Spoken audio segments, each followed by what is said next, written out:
هەولێر ئەم ساڵیش لە یادکردنەوە و بەرزڕاگرتنی یادی لەدایکبوونی پێغەمبەر و پێشەوای مرۆڤایەتی محەممەد درودی خوای لەسەر بێت پێشەنگ و سەرمەشق بوو.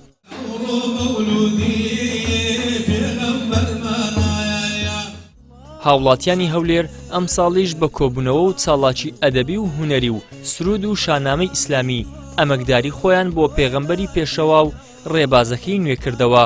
دەست بگرن بە قورئانی پیرۆز و هەروە سونەتەکانی پێغەمبەرگیان عەلەیهی سەڵات وەسەلام، چونکە بەڕاستی هەر کەسێک دەست بگرێت بە قورئانی پیرۆز و سونەتەکانی پێغەمبەرگیان عەلەیهی سەڵات وەسەلام گومڕا نابێت لە دنیادا.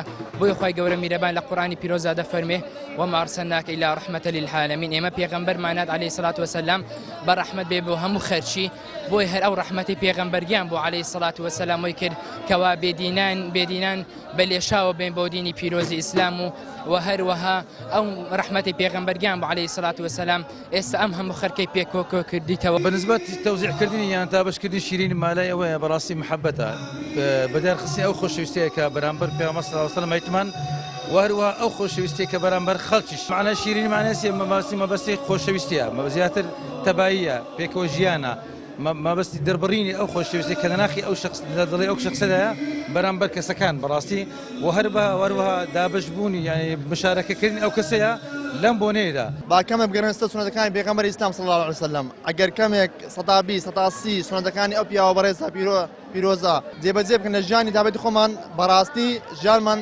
زۆرشکە دەبیتن. هەست بە ئاستۆیی دەکەن، هەست بە دڵخۆشی خۆمان دەکەین.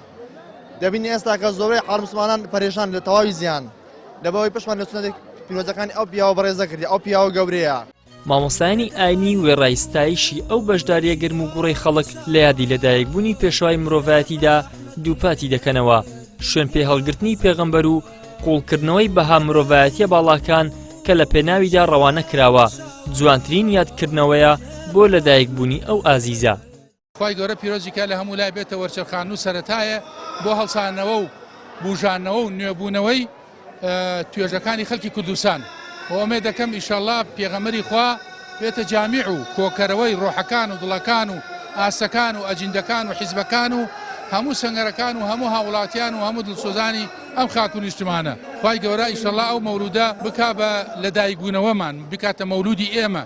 پێغەمبەری خوا مەولودی بوو ڕۆی، بەڵام ئیسە ماوە ئێمە بەهۆی مەولودی ئەوە ئێمەش مەولود بینەوە، ئەوە گرنگە و ئێمەی مەلایان ئەو شتانەی کە هەیە هەندێک هەڵە و پەڵار لێرە و لەوێ ئەکرێ و ڕوئەدا ڕاستی کەینەوە و ئیشەڵڵا خۆمان بەرجەستەکەری پێغەمبەر بین و بۆنی پێغەمبەرمان لێ بێ و بۆنی پێغەمبەر بڵاوکەنەوە بە ناو میلەتەکەمانە و ئەو خەڵکە دەست بگرین لە وێڵەی و سەرگەردانی و کولەمەرگی و برسێتی و چەوساوەی و کۆیلەبوون ڕزگاری کەین.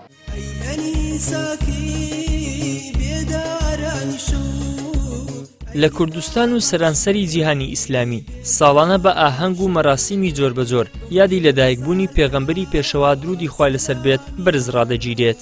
موسڵمانان لە سەرانسەری جیهان ئەم بۆنەیە وەک دەرفەتێک بۆ نوێکردنەوەی پابەندی بە ڕێبازی ئیسلام و قوڵکردنەوەی گیانی برایەتی و تەبایی و ئاشتی کۆمەڵایەتی دەبینن. ئیدریس محەممەد، کەناڵی ئاسمانی پەیام، هەولێر.